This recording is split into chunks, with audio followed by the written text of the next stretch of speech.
जय श्री राधे राधे, जय माता दी। दोस्तों, कैसे हैं आप लोग? आशा करती हूँ आप लोग बहुत ही अच्छे होंगे। आपके अपने चैनल राधे राधे में आप सबका बहुत बहुत स्वागत है।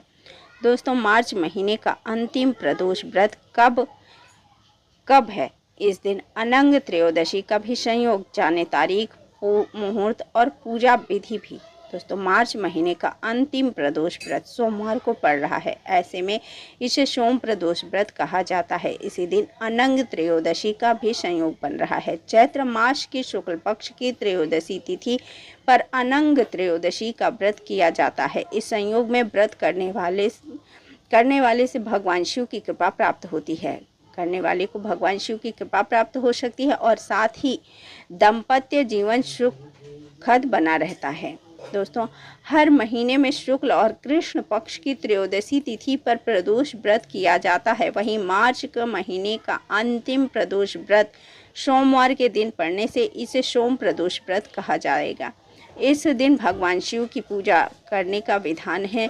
साथ ही इस दिन अनंग चतुर्दशी का भी संयोग बन रहा है, जिसका व्रत करना बेहद शुभ माना जाता है। मान्यता है कि इससे दाम्पत्य जीवन खुशहाल रहता है और प्रदोष व्रत होने से जातक को भोलेनाथ की भी कृपा प्राप्त हो सकती है। ऐसे में आइए आज जानते हैं प्रदोष व्रत कब है, शुभ मुहूर्त, पूजा और पूजा की विधि भी विस्तार से इस वीडियो में हम आपको बताएंगे।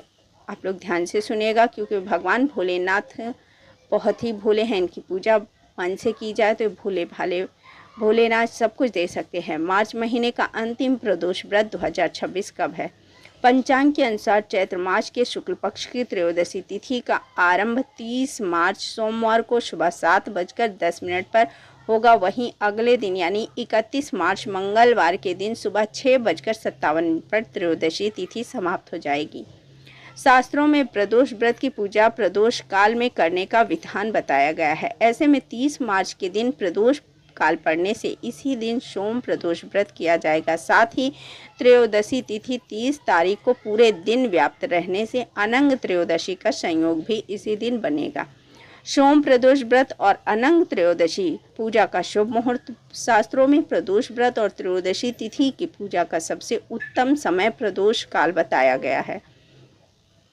ऐसे में 30 मार्च सोमवार को शाम के 5:52 से लेकर 7:22 तक का समय पूजा के लिए सर्वोत्तम रहेगा। यह मुहूर्त सूर्यास्त से 45 मिनट से पहले और 45 मिनट बाद तक का होता है, जिसे प्रदोष काल कहते हैं। दोस्तों, अनंग त्रयोदशी का महत्व। इस दिन भगवान शिव और माता पार्वती के साथ साथ कामदेव और उनकी पत्नी रति की पूजा करने का भी विधान होता है। पौराणिक मान्यताओं और कथा के अनुसार एक बार शिव जी ने कामदेव को भस्म कर दिया था। उसी समय रति द्वारा प्रार्थना करने पर शिव जी ने कामदेव को दोबारा जीवन दिया था। इसी से के चलते अनंग एक नाम कामदेव का है, जिसका अर्थ है बिना अंग का।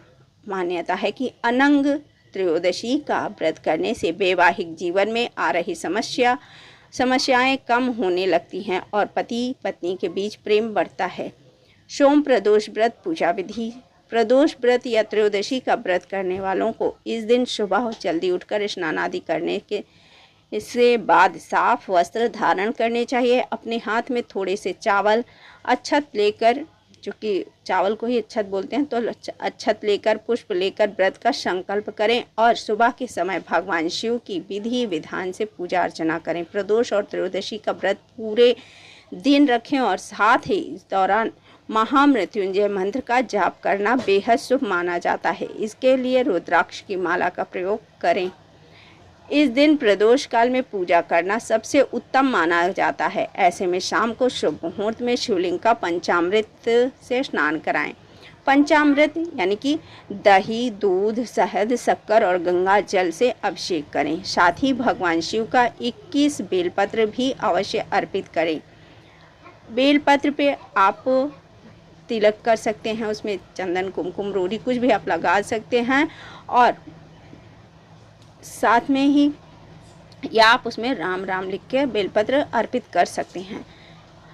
तो फिर फूल, फल, उसके बाद आपको ये सब सामग्रियाँ चढ़ानी है जो आपको मैं बता रही हूँ, जिसमें फल, फूल, रोली, मिष्ठान, चंदन आदि चीज़ें भोलेनाथ को अर्पित करें। मंदिर में घी का दिया जलाकर शिव जी की पूजा व आरती करनी चाहिए। साथ ही शिव चालीसा और शिव मंत्रों का जाप करना भी बेहद शुभ होता है। अनंत त्रयोदशी व्रत कथा जरूर सुने दोस्तों। अनंत त्रयोदशी व्रत कथा अगले वीडियो में आपको सुनाऊंगी। आशा करती हूँ आप लोगों को ये जानकारी जरूर पसंद आई होगी। पसंद आई हो लाइक कीजिए, शेयर कीजिए और सब्सक्राइब कीजिए। एक बार प्रेम से बोलिए हर हर महादेव।